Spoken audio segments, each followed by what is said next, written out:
You can't manifest a new reality on the same frequency as your current reality. That's like if you were an actress and you were booked to perform in 2 plays at the same time, you can only be in one of them. It doesn't work. You have to let go of one of the characters. Your old identity has to die because nothing can be reborn unless there's space for it. And speaking of being the character, you do not achieve the fulfillment of your desires or your goals by chasing outcomes. You become whole or fulfilled first, and then the outer circumstances rearrange themselves to match your being.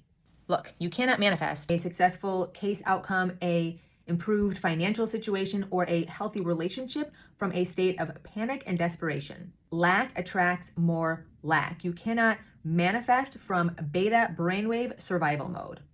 So when people say just chill out and you want to strangle them, pause, understand that this is a message for you from the universe. This is exactly what you need to do. Achieving inner peace is the buy-in to achieving external peaceful circumstances. That's the work. Why lack blocks you? When you're obsessing over what you don't have, he has all the power, the judge hates me, I'll never feel safe, then you are in a state of lack. This fight or flight survival mode or beta frequency has you hyper-focused on threats, not possibility. From that place, every action you take is needy. It is please save me versus I am safe and building something new. If you have one mantra, one phrase that you want to embed into your consciousness, it should be I am safe. And broadcast that signal out into the universe. Just like the hero in any story, you know they're going to be okay. You know they're going to survive. You know they're going to have a happy ending. So you're not freaked out when you're watching that on screen. Think of yourself as that main character and know that you're going to be okay. And God forbid, even if you died, when you reemerged into non-physical, you'd be like, oh my God, it was all a dream. It was all a play. Now, we don't want that to happen. But just as a point of reference, you are always safe. Desired case outcomes will not fix you. They will not fix your brokenness, which is an illusion, by the way. You are not broken, you are whole. But those circumstances, they match your frequency of wholeness. They match your self-concept. That's what needs to change. When you hear there is no one to change but self, that's what that line is referring to. When you embody the version of yourself that is already living the life of your dreams, then those circumstances can come to you. Then your energetic field changes. What you are broadcasting, you are also drawing in. But there's a caveat. There is the buffer of time.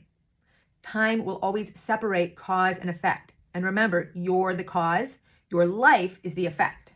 So if you change the cause, there will be a buffer zone where your job is to maintain your faith in who you're being, while the universe rearranges itself. And during that period, you will be triggered. I mean, look, we're human. We're going to have an initial reaction, but how long do you stay there, right? Are you there for longer than 17 seconds? If you are, you should know that your reaction after 17 seconds is starting to become a creation. This is the feedback loop that we want to break out of. So the question is, can you maintain your self-concept when the old story is trying to trigger you? Think of it like this.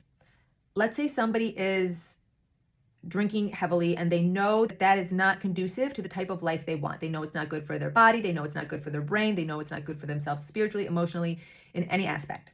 And there's a group of people that they drink with at the bar every day after work. So they decide to identify as a responsible person who goes home or maybe goes to the gym after work, eats a healthy meal, something different. Now, in the meantime, while the rest of their circumstances are catching up to match the circumstances that would surround a person who had the identity of their new identity that they're embodying, the 3D will try to trigger them, will try to tempt them and come at them full force with tempting opportunities. Oh, there's a big party. Oh, who do you think you are? You know, you're so much better than us now. Or any number of excuses to be triggered to react, to go back to their old reality. And this is the test. And it will get stronger. If you've ever gone on a diet, the moment you decide to give up sugar, for example, suddenly you crave sugar like you've never craved it before. This is the test. Most people run their life as have, do, be. They say, once I have what I want, Then I'll do those things and be that version of me. Have you ever heard somebody say, oh, I'll quit smoking once I get pregnant? Once I have what I want, then I'll do the action, or I guess in this case, refrain from the action. Most people run life as have, do, be. Once I have the relationship I want, once I have the job I want, once I have the outcome I want, then I will feel safe. But this is backwards. And when we do things out of sequence, we suffer the consequence. The correct order is be, do, have.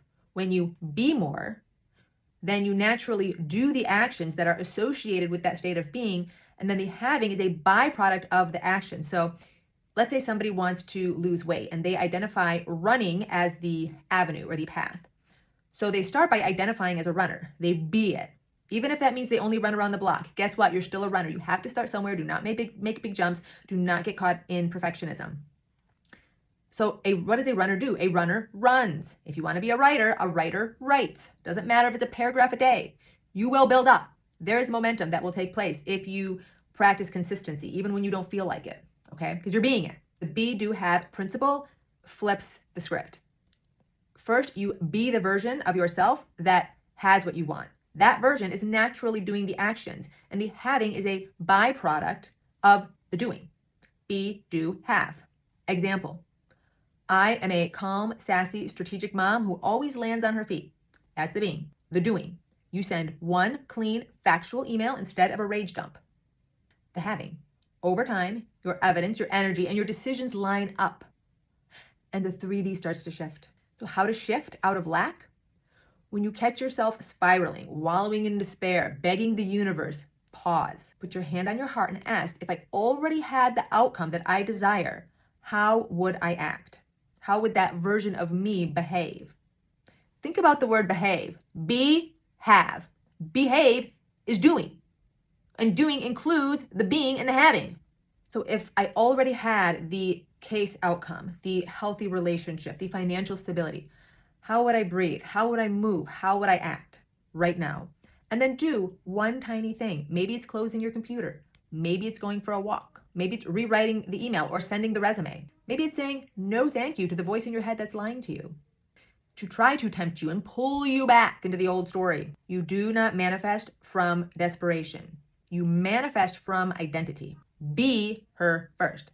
Then the doing and the having will follow.